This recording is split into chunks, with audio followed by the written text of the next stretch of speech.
Aujourd'hui, je vous emmène découvrir un concept avec un volant révolutionnaire, un concept français, le Peugeot Polygone.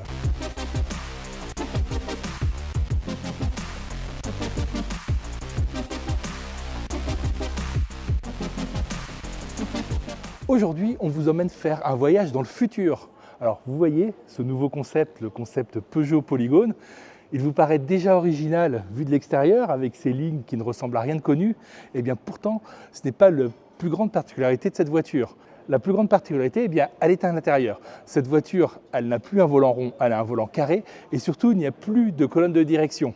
Alors, qu'est-ce que ça donne en réalité? Est-ce que c'est déroutant? Est-ce que c'est dangereux? Est-ce que c'est agréable à conduire?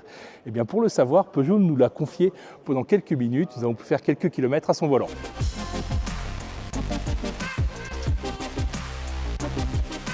Alors effectivement, au niveau de la démultiplication, c'est très surprenant, c'est très différent de ce qu'on conduit habituellement, puisque là, en fait, les mains restent en permanence sur le volant, les mains ne bougent plus du tout. On a un peu cette sensation de manette de jeu vidéo, c'est très direct, c'est très prometteur, on imagine déjà utiliser ce genre de technologie sur une route de montagne avec une voiture un petit peu puissante. Je pense que ça peut être très amusant. Alors on va tenter le créneau. Et ouais, donc là, on peut vraiment le faire d'une main, c'est direct, c'est mon premier essai, hein, pour ceux qui en douteraient.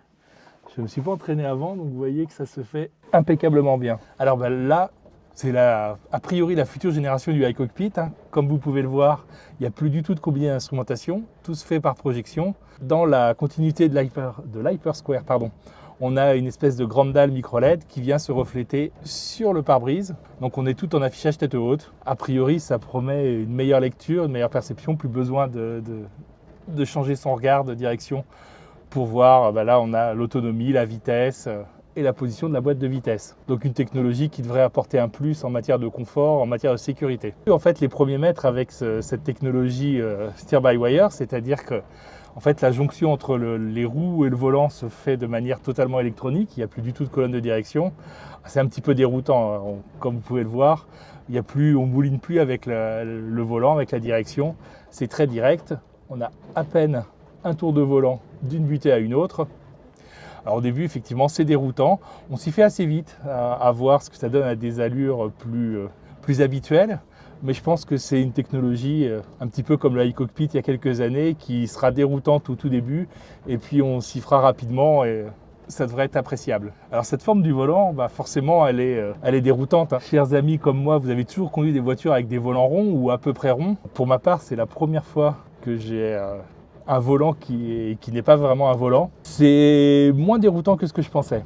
Je m'attendais vraiment à quelque chose qui demande une habitude plus prononcée, en tout cas un peu plus de temps pour être prise en main, c'est le cas de le dire. Là, c'est assez évident, c'est assez naturel. Je pense que la plupart des automobilistes s'y feront sans aucun problème. Alors parmi les autres particularités de ce concept, il y a l'architecture de l'habitacle. Comme vous pouvez le voir, l'avantage de se passer de colonne de direction, c'est qu'on n'est plus obligé d'avoir un gros élément face au conducteur, plus vraiment de planche de bord. On maximise l'espace, on a un pare-brise qui est très incliné, qui vient chercher très loin.